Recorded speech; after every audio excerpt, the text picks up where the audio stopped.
ক্লাসগুলোতে আমরা চেষ্টা করব যে এই ডিফারেন্সিয়েশনের এই মানে এই প্রত্যেকটা সূত্রকে ফিল করার। আজকে আমরা কয়েকটা সূত্র ফিল করছি, কি x two the power N এর একটা সূত্র ফিল করলাম, তাই না? এবং এক্স কিউব, কিউব মানে কি বলেন তো? এইটাও কিন্তু আমরা মোটামুটি ফিল করতে পারবো। এক্স কিউব যদিও এখানে আঁকা কঠিন হবে, ঘনক, ঘনকের যদি প্রত্যেক পাশে ডিএক্স ডিএক্স বাড়ান তাহলে কি হবে বলেন তো? প্রত্যেক তিন সাইডে তিনটা ক্ষেত্রফল বেড়ে যাবে, সরি ছোট ছোট আয়তন বেড়ে যাবে, এবং প্রত্যেকটা আয়তন হবে এক্স স্কোয়ার ইন্টু ডিএক্স। তাহলে তিনটা এক্স স্কোয়ার ডিএক্স হবে পরিবর্তন।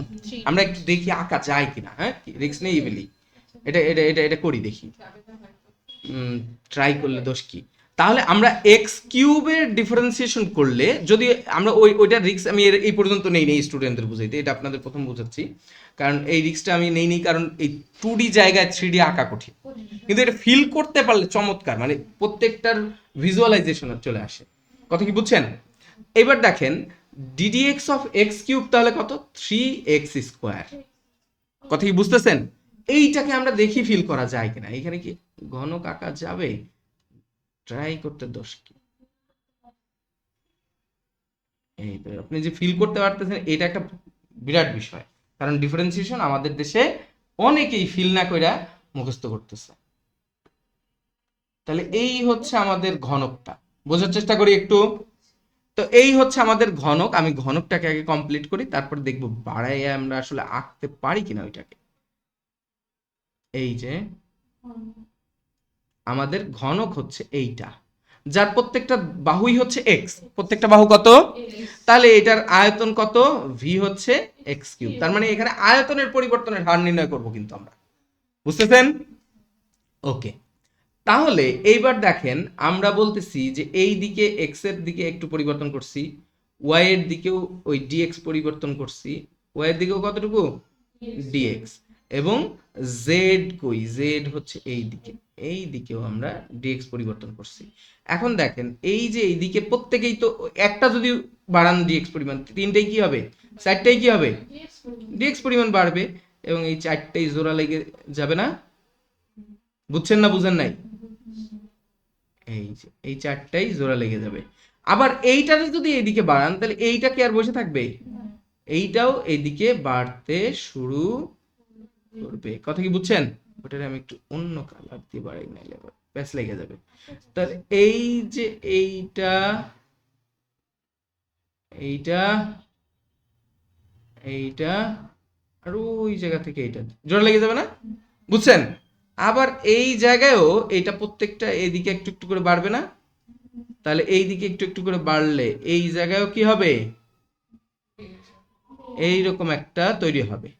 তার মানে প্রত্যেক সাইডে এইরকম করে কিছুটা অংশ বেড়ে আসতেছে। কথা কি বুঝছেন? তাহলে প্রত্যেক সাইডের পরিমাণ তো সেম, বুঝতেছেন তো? এখন একটা যদি পরিমাপ করতে পারি তিনটাই সেম, এটা কি বুঝছেন কিনা? ওকে, এই যে এইটুকু কত? ডিএক্স। এইটুকু কত? ডিএক্স। কিন্তু এই দিকের এইটা কত? এক্স। এই দিকের এইটা কত? এক্স। তাহলে এইটার এই যে ক্ষেত্রফল কত?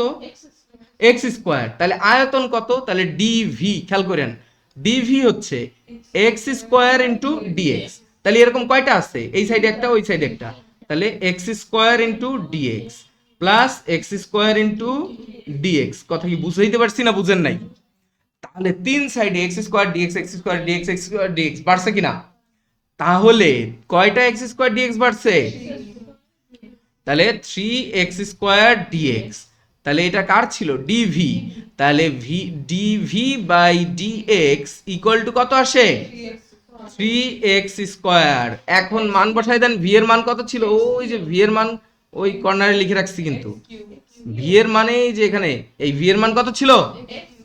ভি এর মান এক্স কিউব যদি আমি এখানে বসাই দিই তাহলে ডিফারেন্সিয়েশন কমপ্লিট হয়েছে।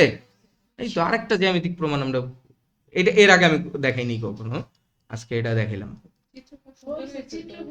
তাহলে ddx of x cube equal to 3x square ফিল করা যায়।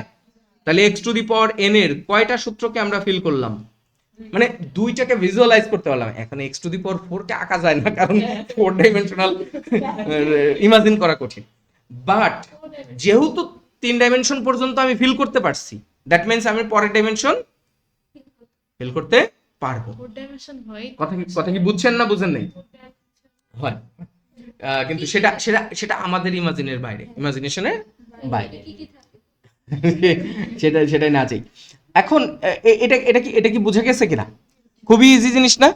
আমরা আরেকটা জ্যামিতিক মানে এই প্রমাণগুলো কি অড লাগতেছে না মানে ঠিকঠাক আছে? হুম, ঠিকঠাক আছে, বোঝা যায় তো? আপনারা ডিফারেন্সিয়েশন প্রথম দিন শিখতেছেন, বুঝছেন তো? তাতে আপনাদের কাছে মজা লাগতেছে, তাহলে আমার কাছে কি পরিমাণ মজা লাগে চিন্তা করেন।